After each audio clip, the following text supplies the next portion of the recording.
All right, guys, welcome back to another video. Today, we're up here camping. I just got here. Before I set up camp, I am going to show you guys this and cook some breakfast. Left the house hungry just for this purpose. So, what I have to show you today, oh, there you go, on the ground, is the new camp stove from Camplux. It's a small isobutane stove. So let's get this guy open so you can see it, and then I'll start cooking some food. For today's cutting and opening pleasure is our Kaiser drop bear.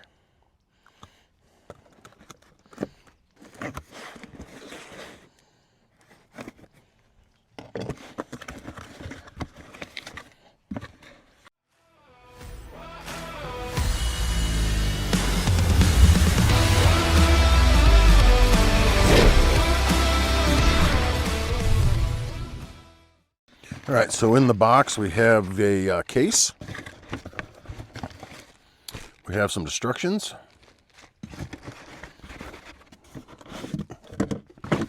And we have the stove itself, which is kind of neat. It's a neat, compact design. I like that. There's some of the single burner stoves that run on these, but they're, roughly 12 by 12, 18, 16 by 16, something like that, so they take up a little bit more of a footprint, probably more along the size of that. But this is kind of nice that this folds all the way up into this narrow little spot. I mean, you can stuff that just about anywhere. That's what I thought was pretty cool about it when they asked me if I wanted to check it out. There's a push button release right here, just that opens that up. All right, so once you have it open, just open up this first arm here, and you can slide these out. And then now you have your whole base out, and then you can stand it back up, and then you'll close it back down once you put the fuel tank inside of it. So the fuel tank is typical to just about any of the other ones. Just slides in. It's got a little notch there. I hear fuel. There we go. I just needed to fill up the lines. So that is on high right there. So we'll turn it down. Looks like we can get a pretty low flame. Should be good for simmering and such. But okay, we'll turn it back off for now. Let's get everything set up to cook.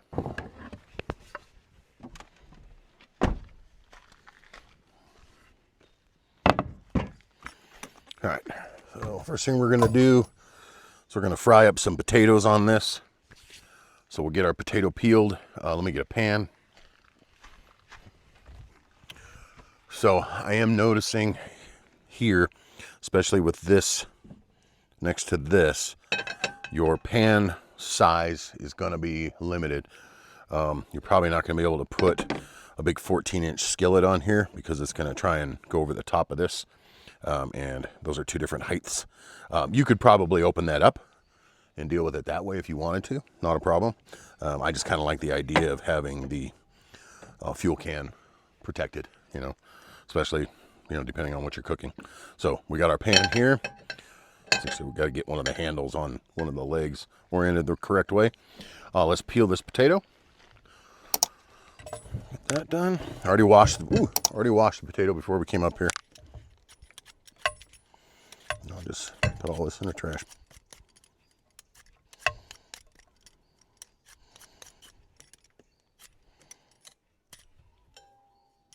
Right,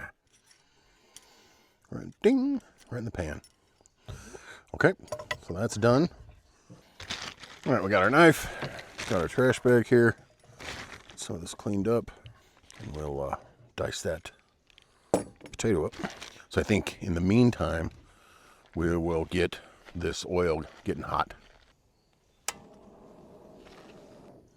Put it a little below high. Pour our oil in.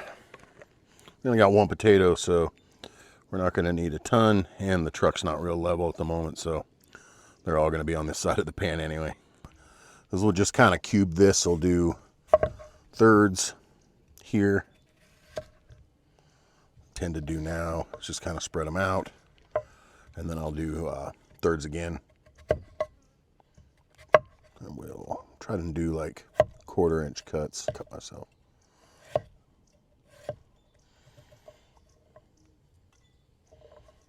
Nice chunky potatoes. It's gonna take them a little while to cook, so we'll get those in right now. Oil is shimmering. We'll throw in a little sacrificial guy. Doing just fine. I need to put these into the other side, I think. Mostly because I don't want to get splashed.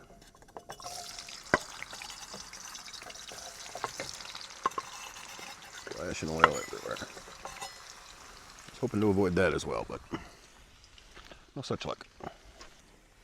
Get a couple paper towels, clean up our mess.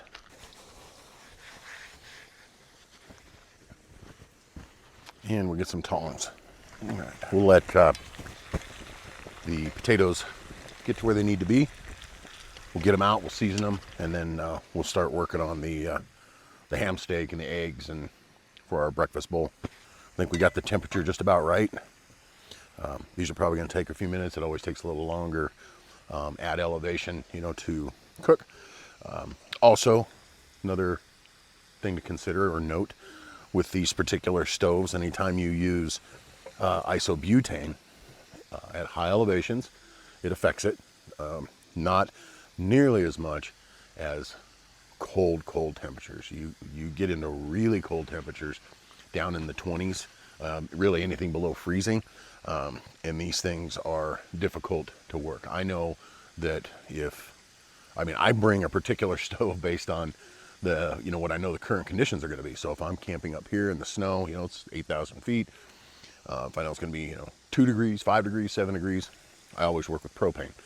Summertime, like this, no problem. Isobutane's great, and it takes up no space whatsoever compared to my propane stoves that I use. So can't complain about that. It's just a known fact. And I'm in flip-flops, and I'm slinging grease everywhere. Yeah, baby. Yeah, baby. Yeah. Just know there's going to be a burn on my toe today. All right, we'll get this out too. Help flip them. All right, let's let these do their magic. And I will bring you back. And once we throw our ham and stuff in here, I'll give you some more of the stats on this little stove. There's not a lot to it. You saw. You saw what there was. So I do like the compactness of it. That, if you think about it, you could stick that and a canister of fuel, small frying pan in a backpack. You could literally cook a hot meal in the middle of nowhere if you wanted to hike it in. And it doesn't weigh anything. I'll give you the numbers. It's a little over 3 pounds, and it folds down to the size of a basically Nalgene bottle. It also has a magnetic safety feature on the canister, so it will automatically disconnect itself in the event of an error or an issue with it. So that's kind of nice. 7,500 BTUs, so we're not going to be cranking out the heat. Some of these stoves get pretty darn hot, but again, this is a small, compact little stove, for just getting some stuff done. All right, potatoes are looking pretty good. We're going to start pulling out a lot of these smaller ones before they get burnt to a crisp. Get them here on a paper towel, some of the oil. Oh, yeah, see, it's totally going to get me. Some of the bigger ones still feel a little hard. Yeah, I'm calling these done.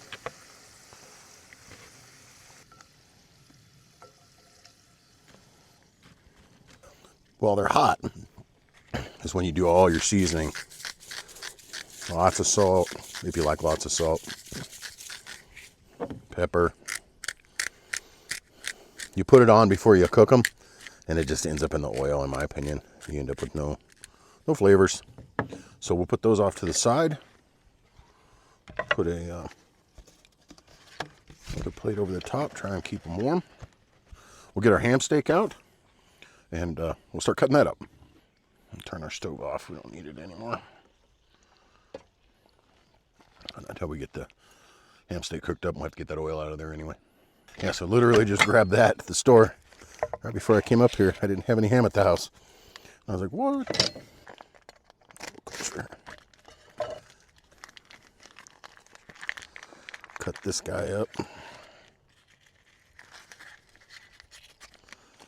We'll cut it into cubes too, so we'll probably take, I mean, it's only me. I don't really need so much food. We'll take that guy right there.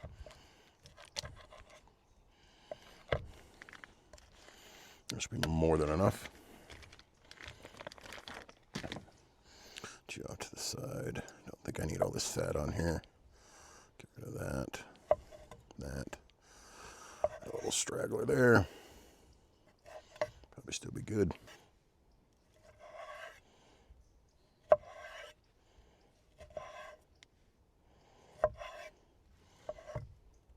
Nice big pieces of ham there. Those are going to be some big bites. Don't mind my cutting skills because I don't really have any. It's a wonder I don't cut my fingers any more than I already have in my life. Okay. So what we'll do, get our oil out of our pan, get the thing fired back up again, and we'll toss these in. She goes, put her at about the same temperature that we had it for the potatoes.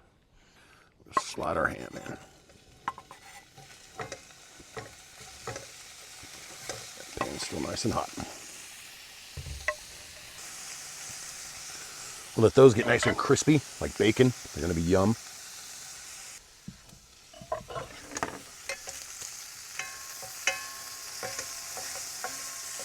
I'll turn those down just a little bit. I think we'll also throw in a little knob of butter here for some fat. I don't know if you heard that flame flutter a little bit because I had a breeze come through here. So something else to consider with this type of unit is that you're probably going to want to have a windscreen available to you, just because that flame is in the wide open air, wide open elements. I was considering doing some fried eggs, and I don't know why I didn't bring an nonstick. Probably I was too lazy to go find it, but see all this fond at the bottom of this? That stuff's already stuck. These are stainless steel all-clad pans, so you kind of have to, they got to be lubed up pretty good to keep things from sticking. We'll try. We'll put some more butter in here. We'll fry each egg separately and see if we can't keep them alive, otherwise they'll just become scramble in the pan. Yep, taste that guy right there.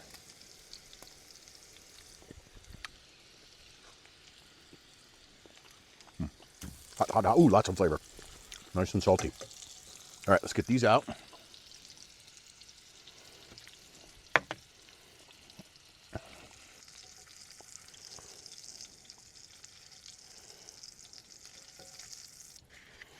Put it back on top of that.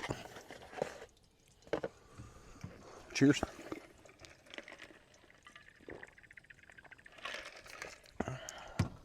Oh, so good. All right. Brought 3 eggs just in case.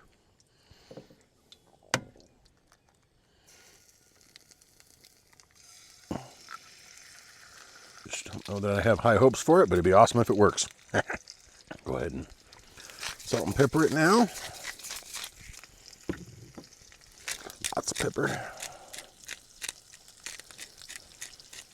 All right, we had a little success here.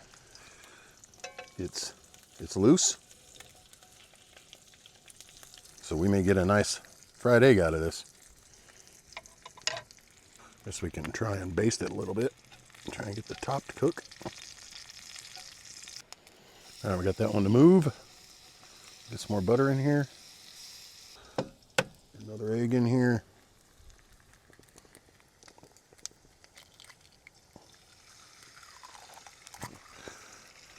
Get rid of that shell.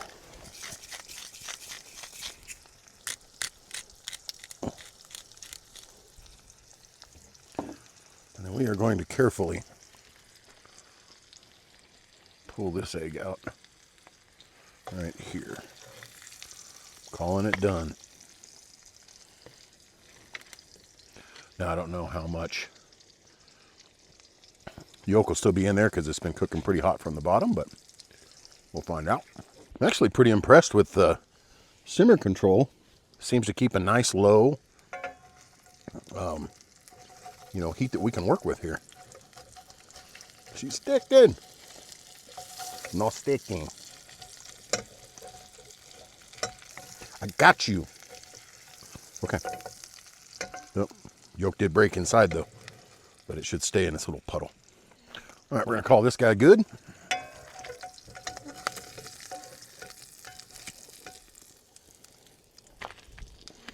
So now we have 2 sunny side ups. I don't mind jiggly whites. Some people may not like those. They gross them out. I get it.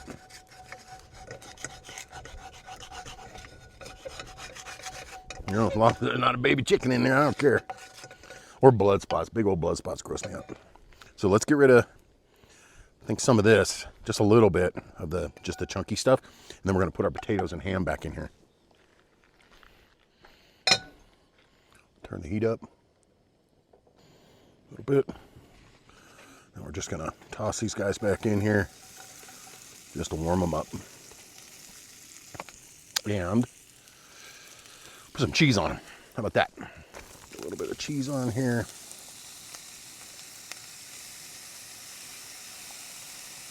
That to melt. And our cheese is melty.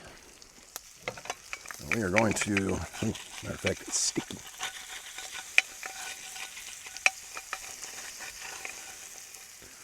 We're going to put that, hey, look at that, right on the ground. Lucky critters. Take our 2 eggs. Put them on top. Ooh, hot potato. There she is. You see it? Bad lighting. Now for the money shot.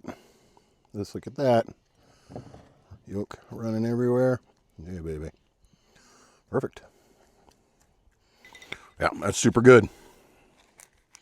Crusty cheese. Nice and salty pork. Super good. Get a little yolk on there. All right. Well, I'm going to finish eating that. I'm going to clean this up. Hopefully you enjoyed the stove. I think it's a great little stove. It did me a solid. Cooked this great little breakfast in one pan. Didn't burn anything. Non-stick pan obviously would have been maybe a better choice. But, it's got a 10.5-inch circumference right here. So, like I said, big skillets might have some trouble with. 14 inches plus, you'll have to deal with this guy. But I think 10 and below, 12 and below will fit here just fine. So anyway, I'll have a link for you guys down in the description. Should have a discount for you. Go check them out. Like I said, this is super compact. Pretty slick actually. It's same size as this guy, actually smaller. So thanks for watching, and I appreciate you guys tuning back into these time and time again, and we'll catch you guys on the next video.